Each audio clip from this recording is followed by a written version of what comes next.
The wind was chilling, and the night's darkness was encroaching as Jake and his friend David made their way to an abandoned mine at the foot of the mountains.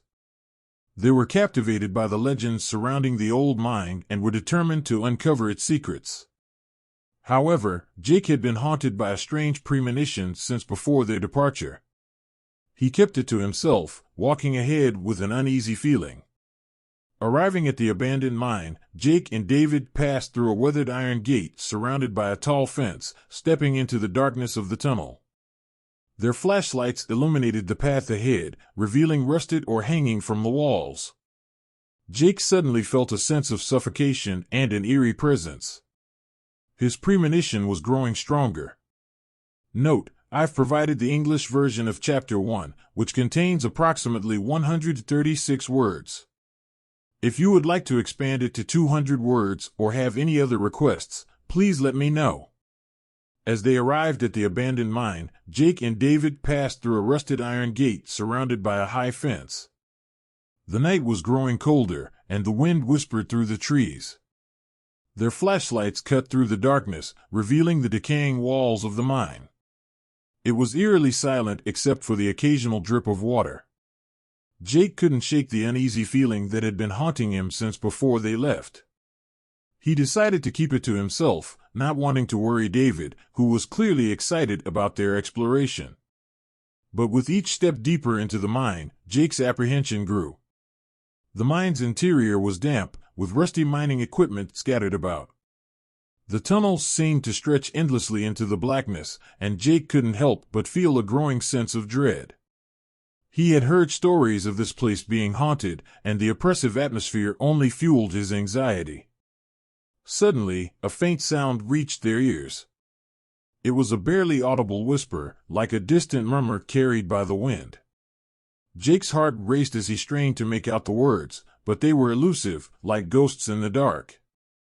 It sent shivers down his spine, and he wondered if they were truly alone in this forsaken place.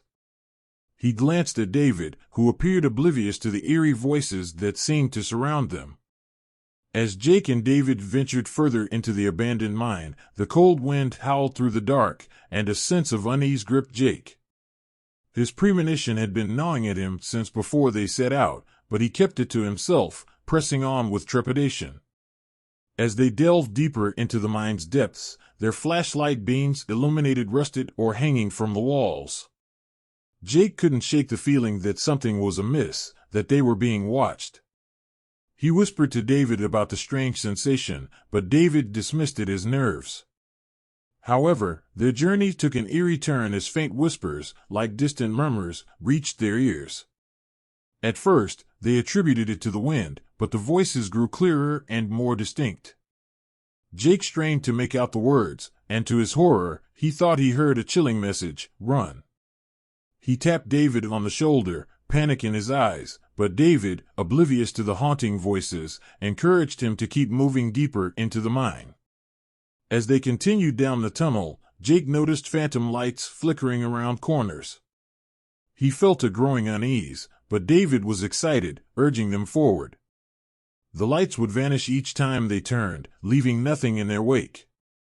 Jake hesitated, but his friend's enthusiasm kept them moving. They followed the elusive lights deeper into the abandoned mine, the darkness pressing in around them. With every flicker, Jake's anxiety intensified. He began to hear faint whispers that seemed to echo from afar, their voices carrying unsettling warnings. "Run," they seemed to say. He tugged at David's shoulder, trying to communicate the eerie phenomenon, but David appeared oblivious, his eyes fixated on the ethereal lights. Chapter 4, Phantom Lights, conveyed the creeping dread that had taken hold of Jake. He couldn't shake the feeling that something malevolent lurked within the mine, manipulating their senses.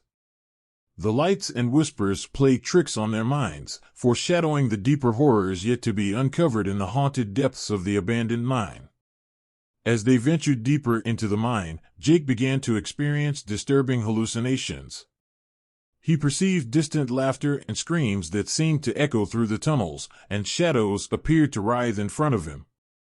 His unease grew, and he tried to shake off the hallucinations by clutching David's shoulder, but David remained oblivious to Jake's distress. With each passing moment, the hallucinations intensified. Jake heard voices that weren't there, and the mind's darkness seemed to close in on him. He saw grotesque shapes and eerie figures lurking just beyond the reach of his flashlight. Panic set in as he realized that he couldn't trust his own senses anymore. Desperation gnawed at him as he grappled with his deteriorating sanity. David, his friend, pressed onward, completely unaware of Jake's torment. The mind's oppressive atmosphere weighed on Jake, and he struggled to distinguish reality from the terrifying illusions that plagued him. In this accursed darkness, Jake felt like a prisoner of his own mind, trapped in a nightmarish labyrinth of hallucinations and fear. He couldn't escape the relentless grip of the mind's malevolent presence, and with every step, he descended further into madness. As they continued deeper into the mind, Jake began to be plagued by hallucinations. He felt like he could hear distant laughter and screams echoing through the tunnels, and shadows seemed to writhe before his eyes. His friend David, however, remained oblivious, urging him to press on in excitement. Each time the phantom lights flickered and disappeared, there was nothing ahead of them. Gradually, Jake's hallucinations grew worse. He started hearing phantom voices more distinctly, and the shadows became more menacing. Doubt gnawed at him, and he began to suspect that David was somehow possessed. He desperately shook David's shoulders, attempting to dispel the illusions, but David felt nothing. Time lost all meaning within the mind's depths, and Jake couldn't discern how long they had been inside. He became overwhelmed by a profound sense of isolation and despair. The mind seemed to have an ominous presence waiting deep within, and Jake knew he had to escape. He made the gut-wrenching decision to leave David behind and began retracing his steps, but the mind's darkness seemed to close in on him, and he lost sight of his own exit. In the depths of the mind, Jake found himself enveloped in a profound sense of loneliness and despair. His trust in David had eroded, replaced by a growing certainty that his friend was possessed by something malevolent. As the hallucinations and fear escalated, Jake decided to leave David behind and attempt to escape the winding tunnels.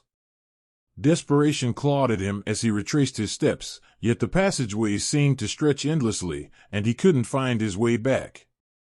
Panic surged through his veins as he realized he was lost, trapped in the labyrinthine darkness. The distant echoes of David's voice faded into the oppressive silence, leaving Jake with only his racing thoughts and the haunting susurros of unseen entities. Hours or perhaps days passed, and Jake's mind teetered on the brink of madness. He questioned his own existence, unsure if he was still alive or if he had succumbed to the mind's malevolent grip.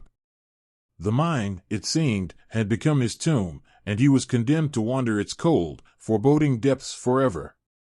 In the end, Jake found himself trapped in the abyss of the mind, his mind shattered by relentless hallucinations and fear. He had decided to abandon David and attempt to escape, but as he retraced his steps, he descended deeper into the darkness, losing sight of any possible exit. Ultimately, Jake's perception of reality dissolved into a maddening haze, and he couldn't discern whether he was still alive or not. The mind became his desolate prison, and his sanity slipped away like grains of sand through his trembling fingers. After that fateful night, no one ever saw Jake or David again. Yet, reports persisted of ghostly susurros and elusive phantom lights haunting the abandoned mine. It remained a place of unsolved mysteries, where the boundary between the living and the spectral was forever blurred, and where the souls of those who dared to venture within may have become one with the restless spirits that dwelled in its unfathomable depths. Haunting an abandoned mine is a chilling tale of friendship and psychological torment. Jake and David's fate remains unknown, lost to the depths of the abandoned mine.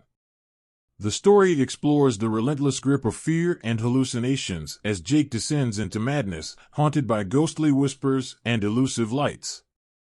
As they ventured deeper into the mine, the line between reality and illusion blurred. Jake's growing isolation and despair led him to consider fleeing, but he found himself trapped, unable to discern an escape route. In the end, he succumbed to the mine's eerie embrace, leaving behind unanswered questions.